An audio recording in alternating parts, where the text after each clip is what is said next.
Huomenta. Me ollaan semmonen 5 kilometriä Varangerbotnista itäänpäin. Semmosessa paikassa kuin Varjat Ferie och Fritid. Ja me ollaan ainoa asiakas täällä. Tää oli aika kiva paikka. Me tultiin tähän joskus 7-8 välillä paikallista aikaa eilen ja täällä ei ollut ketään. Ja sitten tossa oli puhelinnumero mihin sai soittaa. Pia soitti siihen ja sitten se äijä tulikin tosta nurkan takaa. Se olikin paikalla, kun toi respa oli ihan niinku kiinni, mutta se asuukin tossa samassa talossa. No mä sitten kysyin siltä, että saisiko täältä kahvia. Ja se keitti mulle termoskannullisen kahvia ja sanoi tuossa termari sitten tohon terassille, kun oot juonut. Eikä se halunnut edes siitä kahvista rahaa. Vois melkein sanoa, että tossa oli palvelu kohdalla. Tää kämppäri maksoi muuten 300 nokkia plus 100 nokkia sähkö, eli 400 nokkia, eli vajaan 40. Tuolla kaukana taivaanrannassa siintää Varangerbotn, sinne on tosiaan joku 5 kilometriä ja nyt on laskuvesi, niin toi ranta on painut tonne aika kauas, mutta nousuveden aikaa se nousee tähän niinku ihan muutaman metrin päähän tämän kämppärin reunasta. Tuossa näkyy toi nurmikon reuna, niin siinä on näitä merkittyjä paikkoja.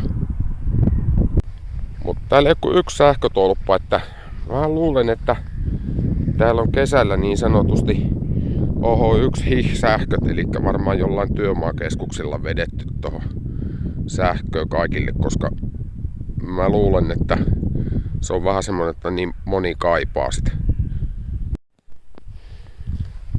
Tulin tänne merenpohjaan kävelemään ja katsoo, kun on laskuvesi, että olisiko täällä jotakin simpukan kuoria tai jotakin merisimpukoita täältä löytyy.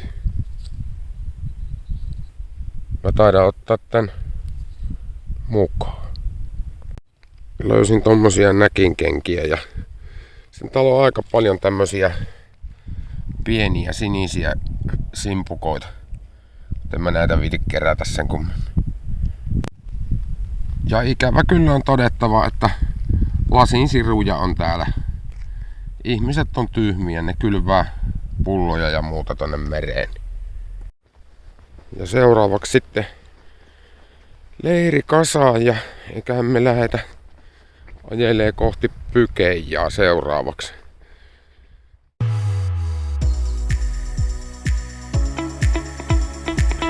Sitten lähdettiin ajelemaan kohti noin 60 kilsan päässä olevaa Pykeijaa. Kelikin oli ihan mukava ja maisemissakaan ei tietenkään ollut mitään valittamista.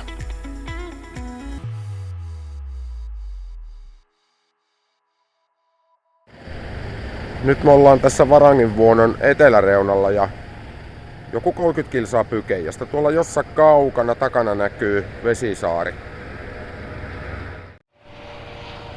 Tällä paikallahan on jo tuommoista vuorta vähän, mikä näyttää vähän samanlaiselta kuin jossain Lofoteilla ja toisaalta vähän samalta kuin tuolla Nordkapin suunnalla.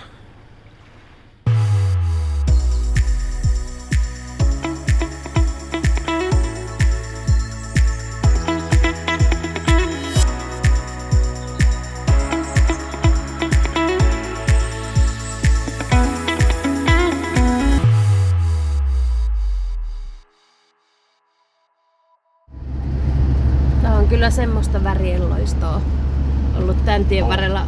Karu, harmaa kivi ja sit noi kauniit, melkein neonvärit noissa.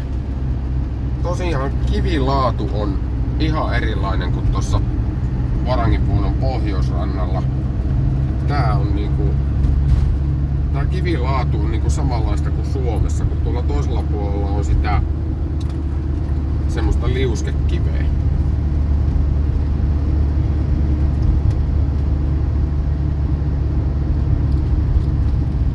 Joku geologi osaisi kertoa sen, että mikä on tää juttu, että onks toi on jotain semmoista eri kivimöykkyä toi vastarannalla oleva kuin tämä. Miten tää planeetta onkin sitten muotoutunut aikoinaan. Pikkusen zoomata niille. joku on. Ai miten se on kivan näköinen. Se saatais autumaan.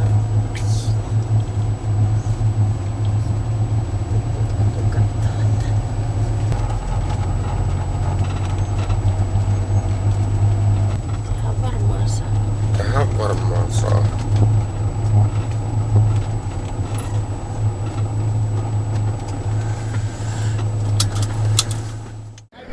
Niin, tässä on tää muistomerkki, mikä on jokaisessa turistikuvassa esimerkiksi Pykejään muuttaneet ne suomalaisten muistoksi.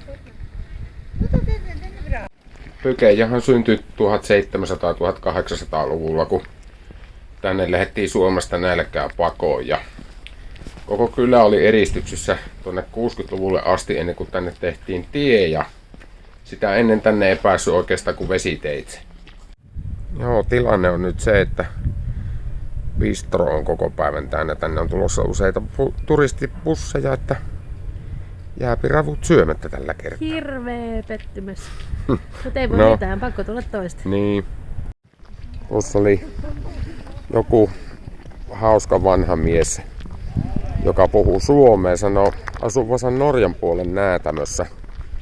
Sehän on siinä niitä näätämöjä tavallaan kaksi, että toinen on Norjassa ja toinen on Suomessa. Ja jutteli pitkät jutut kaikista noista esivanhemmista ja muista, mutta yksityisyyden suojan noudattamiseksi ei nyt sitä pappaa kuitenkaan tähän videolle kuvattu, mutta oli mukava juttuhetki.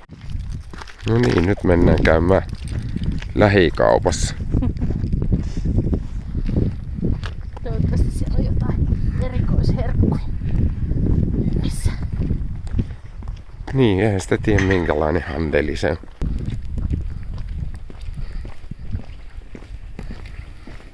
Mutta mennäänkö me? No, jos me käydään Näätämössä, niin voi käydä.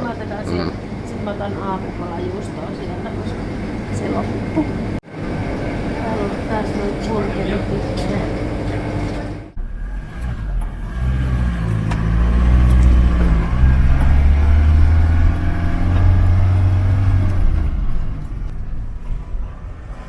Ei me kaupastakaan ihan tyhjin käsin lähdetty, vaan otettiin vähän jotakin herkkuja, mitä ei Suomesta saa, niin kuin palanen ruijanpallasta ja muutama norjalainen olut maistiaisiksi.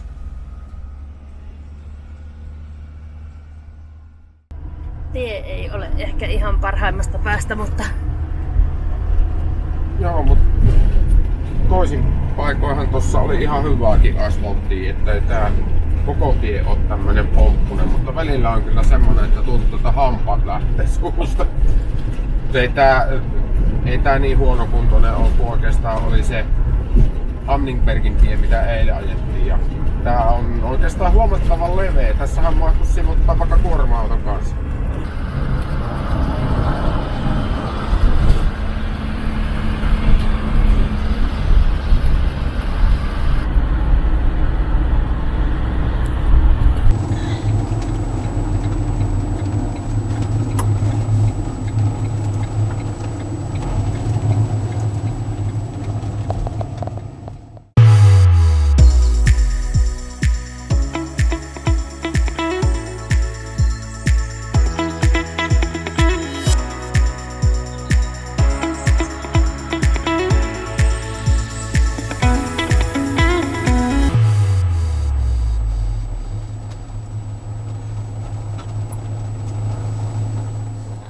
Me ollaan jossain levähdyspaikalla täällä joku vajaa 30 kilometriä Näätämön tiehaarasta. Ja tässä on tämmönen taulu, missä kerrotaan, miten jääkausi on muovannut näitä maisemia tässä. Ja nämä onkin kyllä melkoiset. Nyt mutta selvisi äsken, että mitä ne kaivurit oli tekemässä tuossa tienreunassa. Tässä menee tämmönen putki, jota ne on upottamassa sinne maahan. Ja tossa lukee Varanger Kraftfiber, eli ne kaivaa sinne valokuituun. Tänne keskelle ei mitään. Mutta tää onkin sivistysmaa. Nyt nautitaan Pykejasta ostettu kuningasrapu voileipä. Pieni korvike silleen, että ei päästy syömään sinne ravintolaan ihan kunnon ruokaa. Käyhän tää tälleen ulkoilmassa. Joo. Sun mutsi osti hummerin jonain vuonna meidän rapupileisiin. Myy osti. Paljon se maksoi? 10. Mä katoin niitä. Ei se maksanut sen enempää. No. Jos se maksoi 10, niin ei se loppujen lopuksi sitten mun mielestä kallis ollut. Voisin kuvitella, että se maksaa enemmän. Aurinko alkaa paistaa heti kun syö. Joo. Joo, hyvää oli. Oli hyvä. Mutta mun mielestä muistuttaa melkein niinku enemmän jotain kalaa kuin rapua.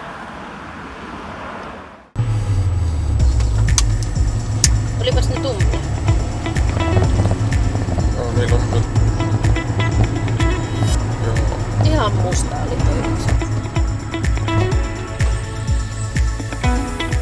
Sitten ajeltiin kohti Suomea ja rajalla Norjan viranomaiset katsoi, että Suomen kilvissä oleva auto niin eivät viitsinyt edes pysäyttää.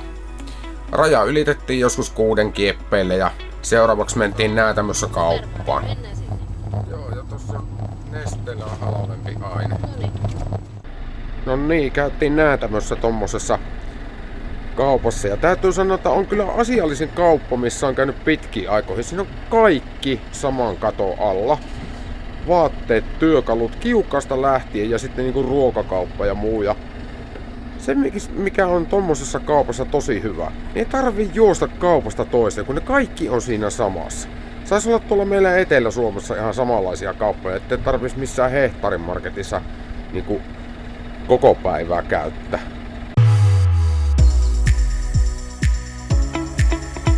Sitten vielä 30 kilometriä Näätämöstä Sevettijärvelle Sevetin baarin matkaparkkiin. Siitä sitten seuraavassa videossa lisää.